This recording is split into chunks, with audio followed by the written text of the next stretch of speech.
That's the thing. When you have a guy that's going to be probably number one in scoring and top 5 in assists, they're island. like, hey, we'll leave it. Poor Mason. Look, he did a very good job. I want to compliment the 7-footer out there guarding one of the great scorers this league has ever seen. Look, contested shots, good defense. They got to help. Look, that's not your fault. That's not your fault, Mace. I got your back. That's not your fault, man. That's good defense. It's a lonely island, Paul. It's a lonely island. All he needed was some suntan lotion. That's it. I want to play some post-game sound from LeBron after that double overtime marathon. Take a look here.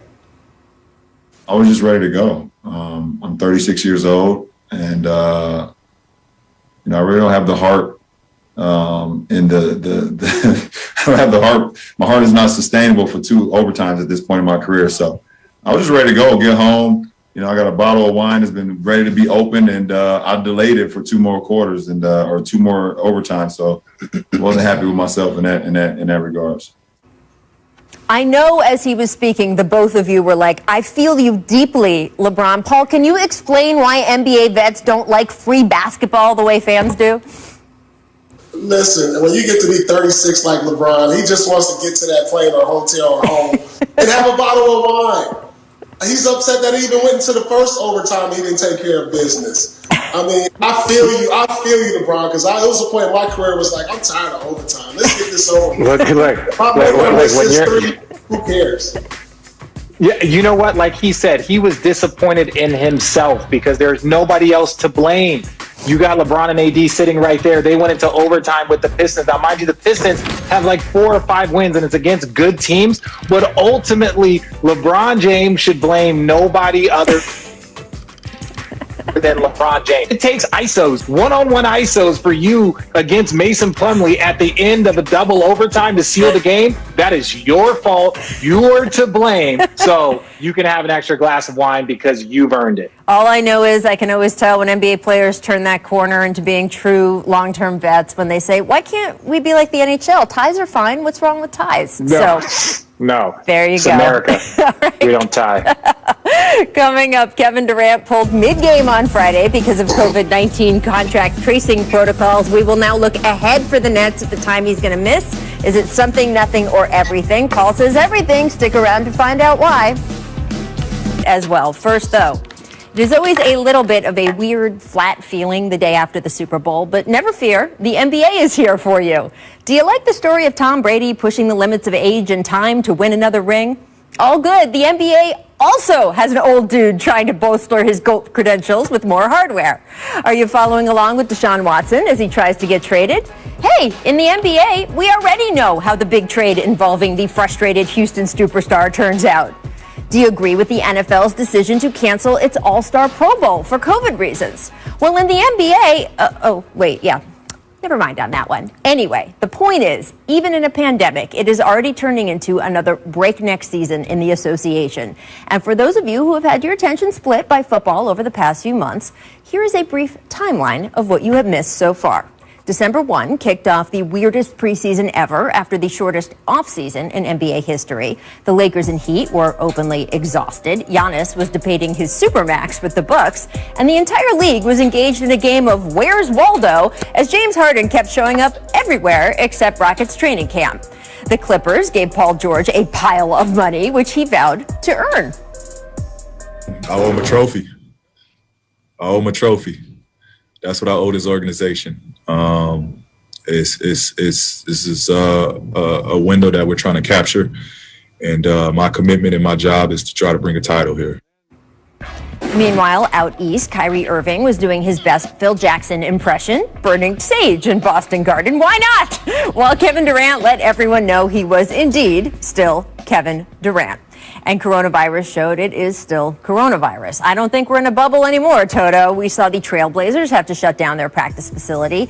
In Milwaukee, Giannis finally put pen to paper, breaking the hearts of front office execs from Miami to Dallas. And then right before Christmas, opening night, the Lakers got their rings. We have the people of Seattle rejoicing with revived talk of expansion. Master P and Baron Davis offered to buy Adidas. Becky Hammon made history. The Rockets' John Wall showed he is still John Wall after 2 years on the shelf. Woo! Yeah. Games were postponed due to COVID, then more games were postponed, then still more, prompting the NBA to stop allowing players to have outside visitors when on the road. The Wizards stopped being able to even practice. Kyrie stopped coming to games. The Sixers offered Ben Simmons for James Harden, but the Rockets instead dealt him to Brooklyn, creating one of the most potent offensive teams of all time. Victor Oladipo was dealt to the Rockets. Kyrie came back. The Nets defense, not quite so much. Steph Curry balled out. So did Bradley Beal, Nikola Jokic, CJ McCollum, and Joel Embiid. LeBron turned a Cavaliers employee taunting him into a 46-point night of revenge. Damian Lillard hit a game-winning crazy buzzer beater again. 5 seconds left. Covington trying to get it to Dame. He puts it on the floor. Step back three from Dame. Oh, and Derrick Rose is back in New York again. No, really. So there, you are all caught up. Just wait until you see what happens next. We've got Paul Pierce joining us now. Welcome into you, Paul. And let's start with you. Who do you think is the most intriguing storyline in the NBA this season, Mr. Pierce? Well, I have to go with the All-Star game right now because, you have your top players talking about they're not excited about it. And I hear guys like LeBron, Antetokounmpo, these guys are major players in our game. And then I'm finding out that they have an option if they want to go or not without being fined. So, that's a big concern for me, one of our biggest games of the year.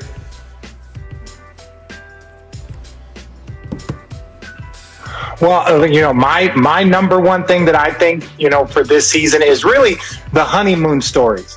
Right? We see, we know what Giannis can do in the regular season. We know a Doc Rivers-led team, 76ers, are playing great. Joel Embiid is having one of his best seasons ever, literally one of the top 2 or 3 guys when it talks about MVP. But we know that Doc Rivers and a Doc Rivers-led team is going to be judged by the postseason. We look at Paul George, and this guy is, after a struggle postseason last year, he's having one of the most epic seasons. He's averaging 20 points a game on 50, 40, 90. That's only been done by like 5 guys in NBA history, and it was done by Larry Bird twice. But everyone in Clipper Nation knows the only thing that matters is how you play in the postseason. So between Giannis, between a Doc Rivers-led team, and between Paul George, it's like, hey, these regular seasons are great.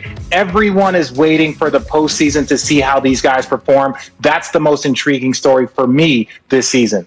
Do you guys feel that now that we're up and running, this really is a season? There were some questions before we started of empty arenas, right, with no fans, and schedules were going to be weird, and guys were going to be coming in and out in the lineup. I still feel like there has been some really exceptional basketball, and the NBA is continuing. Richard, do you get that vibe? You're calling so many games right now. No, I do get that vibe. You look at having Steph Curry back and having the Warriors be relevant again. It's just great basketball, seeing him play and do what we've always known.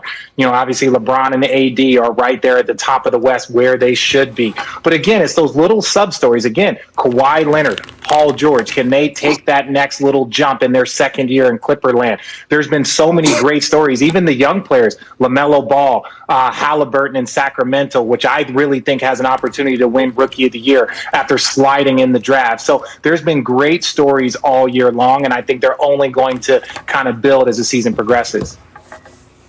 Yeah, absolutely. I mean, you hit it right on the nose, Richard. I mean, just seeing Steph back out there go for 57 the other day, watching Kevin Durant, James Harden, and Kyrie team up, these are definitely intriguing stories. And, hey, what's going to happen with the Clippers? Can they bounce back from last year's debacle? And so the games have definitely been exciting. I'm excited to see who's going to make that first-time jump to the All-Star game also. But it's definitely been, despite the circumstances, been an exciting season. All right, so if you've had your attention split by football, we welcome you back to being all NBA all the time.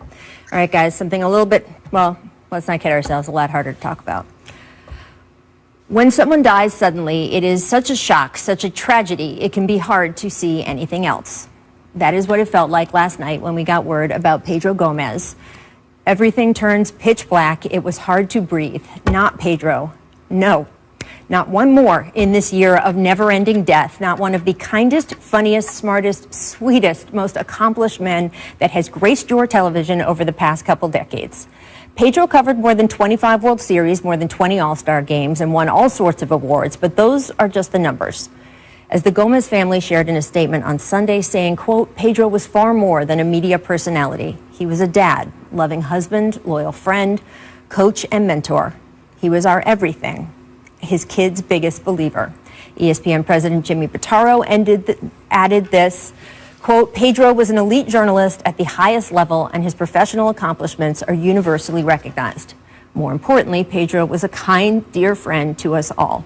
Our hearts are with Pedro's family and all who love him at this extraordinarily difficult time. Gomez was the son of Cuban parents who came to Miami just before his birth. He was fiercely and rightfully so proud of them. And when in 2016 he accompanied the Tampa Bay Rays on a trip to Havana, he brought the ashes of his father and brother to scatter there at the family home. I remember talking to him after he got home from that trip. It was a great conversation, but then again, they all were with Pedro. He and Ann were actually hired here at ESPN within months of each other, and ESPN can be a place that's hard to navigate. So we had a lot of talks, a lot of texts back and forth as we found our way. I knew then how lucky I was to have him have my back, have that friendship that would go on to span more than 17 years. So today, that is what I am trying to remember. All of the amazing moments, all of the incredible times, those colors, those pictures of a life so well lived, and not the blackness that came out last night. Let's remember Pedro the way we always saw him, smiling. Rest in peace, my friend.